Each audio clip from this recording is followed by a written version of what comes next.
There has never been a medical reason for criminalizing marijuana.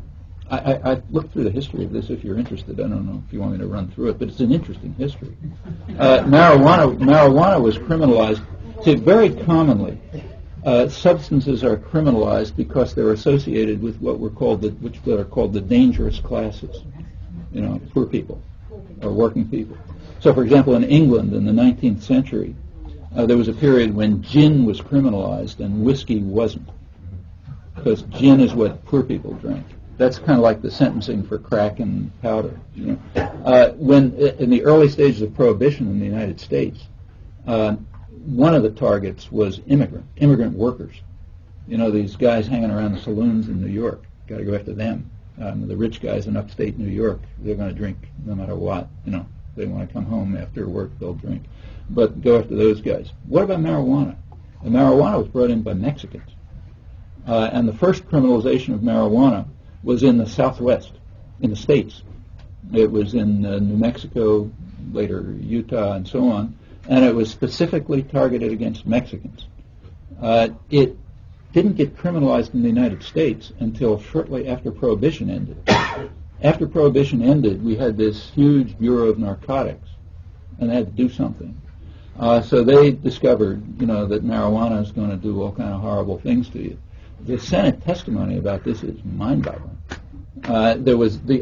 They did have a representative of the American Medical Association who said, we don't have any medical evidence about this. He was shut up, denounced, you know, got rid of him right away. Then they found somebody else. This is literally true. They found a pharmacologist, a guy teaching at Temple University, who was doing experiments with marijuana in dogs. Okay. And they brought this guy in to test. The testimony is hilarious. You know, you really have to read it. They brought this guy, and he testified that when he gave marijuana to dogs, they went insane. You know, they did all kind of things. And then some senator or somebody asked him. This is from memory, so it's probably a little off, but something like this.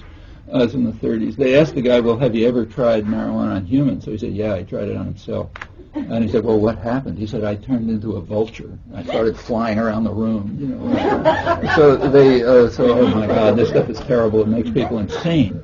And marijuana, it was declared by Congress that marijuana makes people insane. But then something happened. It turned out that lawyers, defense lawyers, got the idea, okay, I can use this for an insanity defense. So if a guy was found, you know, who killed 3 cops, his lawyer would say, well, you know, he had marijuana before, so he was insane, so he can't do anything. And people were getting off on charges, you know, like cop killing, for example, on the claim that they had marijuana. So all of a sudden it was discovered that marijuana doesn't make you insane. Congress decided, sorry, it doesn't make you insane because we want to wipe that out. The next idea was marijuana is an entry drug. It's the drug you take and then you go on to something else. Well, there was never any evidence for that. But that was decided. And then in the early 50s, something else happened. Marijuana is being brought in here by red Chinese to poison the American population and destroy us. You know, so therefore we got to stop marijuana. And it kind of goes on like this. Actually, the peak of marijuana use was, as I said, in the 70s. But that was rich kids, so you don't throw them in jail.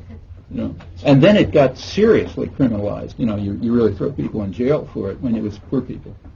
I mean, that's roughly the history. The detailed history is quite interesting.